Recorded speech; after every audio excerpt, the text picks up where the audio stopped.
In this video, I'll show you how to get Perplexity Pro absolutely free for everyone, no matter which country you're in.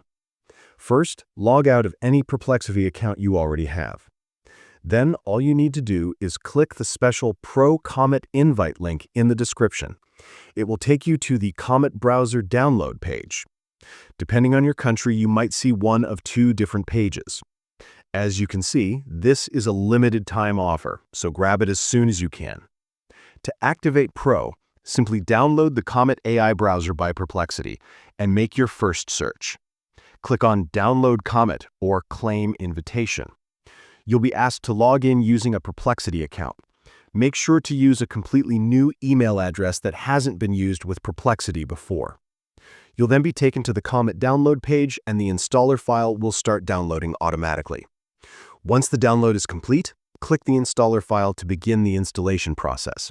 Click Start Install, then Launch Comet. You can import any of your browser profiles from the drop-down list or choose Do This Later. Next, choose a username and an avatar, then click Continue. On the final setup step, check or uncheck the boxes according to your preferences and click Start Comet.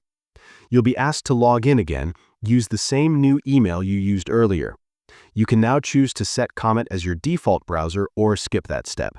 Now your Comet browser is ready to use. Simply enter your first search. After a short while, your Perplexity Pro account will be unlocked, completely for free. And that's it. If you'd like to watch a video on 11 insane use cases for Comet, click the video appearing on your screen now.